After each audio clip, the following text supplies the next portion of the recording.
Congressman Ron Paul joins us now from New Hampshire. Good morning, Congressman. You ran in 1988. You ran in 2008. Are you running in 2012? I am today, and at this moment, I'm officially announcing that I am a candidate for president in the Republican primary. Why? Because time has come around to the point where the people are agreeing with much of what I've been saying for 30 years. So I think the time is ripe. Well, this is a big step for you, Congressman. Congratulations. And you say it's, as I said at the beginning, you're not afraid to court controversy. You seem to be doing it again right now. Just yesterday, we showed it in John Carl's piece. You came out against the way that President Obama conducted that raid against Osama bin Laden. More than 90% of the American public support it. Why are you against it? Well, I was talking about the procedure. I endorsed the whole idea of going after him. I supported going into Afghanistan. I thought we blew it then. We had them cornered. We let them get loose. And we then went and invaded Iraq. We've spent $1 trillion. We've lost 5,000 American lives. We've killed many, many innocent people. So the process has been very bad. So I have no qualms about getting him. I'm delighted that he's gone. But the whole thing is we could have done it differently. And besides, how could we have done it differently?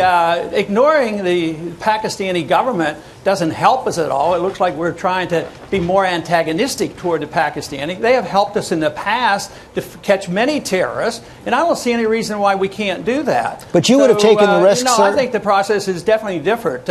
If you compare what we did after World War II, think of the worst Nazis that committed the Holocaust. We arrested them, we tried them, and we hung them.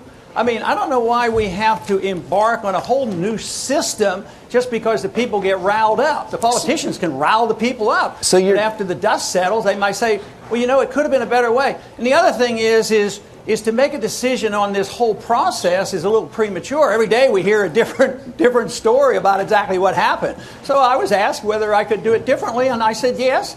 And I think that the results would have been better. But I'm really worried about, building this animosity with the Pakistanis right now. I'm for all cutting the foreign aid, like I would have never given them any money. But I'm afraid we've already expanded the war into Pakistan. We've been bombing them. At the same time we bomb them, we give them foreign aid. So I think the whole process now is to build up the enemy in Pakistan so that we have a massive invasion there and spread the war. Let me turn to your issues. Let me turn to some issues here at home. Celia from Springfield, Ohio, wants to test just how far your libertarian principles take you. She asked, do you think everyone should just be responsible for themselves, and if a flood washes your house away, no FEMA, sink or swim? Yeah, I think that's the way a free society works, and that's the way the Constitution mandates. I'm on the Gulf Coast. I have a house on the beach, or had one recently, and I don't think somebody in New York or New Hampshire or Iowa has to pay for my flood on the Gulf Coast. So how far would you... No. But insurance is an old-fashioned way of doing it. Buy insurance. And if the insurance won't sell it to you, it means it's too dangerous. If it's too dangerous, why dump the responsibility on the taxpayer? It doesn't make economic sense. It doesn't make good moral sense. It doesn't make constitutional sense. John showed in his piece that you would also give states the right to legalize heroin if they wanted to. And you're at odds with your party, the Republicans, on so many issues, on foreign policy, on domestic policy, on social policy.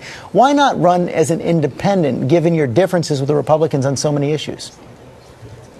Well, I would like to qualify a little bit about the drugs, but the question is why not run as an independent? Because we don't have true democracy in this country. We lose lives going overseas, spreading our goodness and our great democracy, and we orchestrate elections. If we don't like them, we void them. We ignore them. So if we don't get the people that we support and the people the CIA supports. But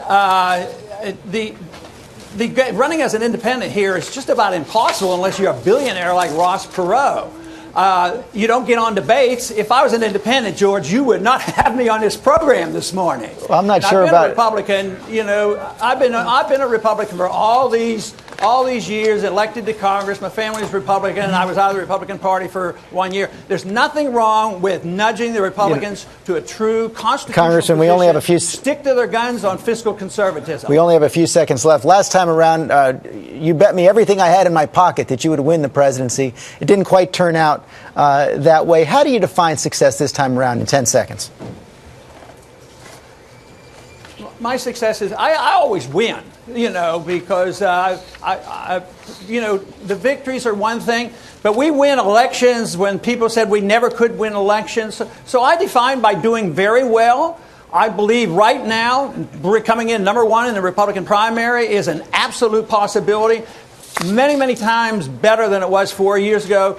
Our troops, our supporters, the grassroots are enthusiastic, more so than ever. Where I was impressed before, I'm super impressed now with the enthusiasm that we're getting. Okay, well, good luck, Congressman. Thank you.